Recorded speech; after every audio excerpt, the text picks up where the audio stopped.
Moshe Lander, economics professor at Concordia University, joins us now. Hi, Moshe. Thank you for your time. Hello. So let's dive straight into this conversation. What are we expecting to hear from BOC on September 4th? So there's probably a cut coming for sure, Akshay. The issue now is it going to be 25 basis points, or you're even now hearing rumors that it might be 50 basis points? But there's no question, I think, that there's a cut coming. So once the rate is announced, whether it's 25 basis point or 50, how do you see the economy reacting to it?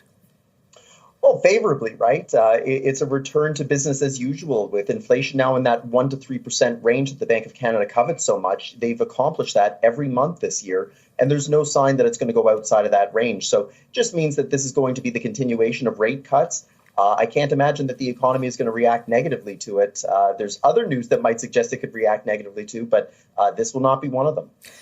Let me ask you about why do you think there is speculation between 25 and 50, and what are the factors that the governor will look at, whether it has to be 25 basis point or 50?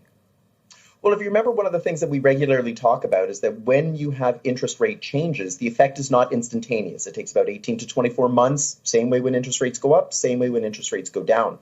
So one of the things that the Bank of Canada mentioned earlier this year is that they think that they could actually see inflation falling below 2% and falling into the 1-point-something% range. And so it might be a case then where they can go aggressively on cuts. And even if it leads to a little bit of an increase in inflation 12 to 18 months out from now, it's still going to be in that 1% to 3% range. And so the thought is then that with the Canadian economy a little bit soft, like you said, GDP per person declining, maybe this is the time then that you do a little bit of an aggressive cut and see how it plays out. You can always pause interest rate cuts at the meeting in October and December if necessary. Okay, let's talk about the impact it's going to have, for example, on the housing market. We know that's a significant part of the economy. Now, we haven't seen much movement in terms of, investments when it comes to the housing market with the last two cuts in the interest rate. Inventory is also high. What changes are you expecting there, you think? Yeah, so the housing market is still very much overheating in a lot of markets. And even though we've seen some softening, especially in, for example, Toronto, it's still overvalued. And so when you cut interest rates, in theory, this would allow for the market to start to expand again. But the fact is that the markets are really doing rather well. I think the broader issue for the housing market is going to be what starts happening in terms of immigration into the country, the changes in federal policy. Does that slow down population growth? Does that slow down the demand side for housing? And if the demand side slows down, that could take some of the air out of the housing market, regardless of what the interest rate does.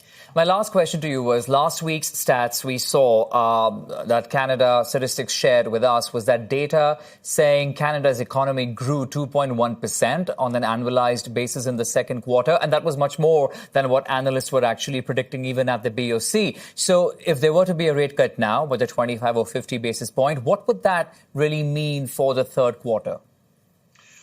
Well, the third quarter is going to be influenced in part by the summer weather that we saw. It's going to be influenced by the strike that we saw, that it was even short, but it did have an effect. And so I don't know that we're going to see an interest rate cut this late into the third quarter is going to really affect third quarter GDP all that much.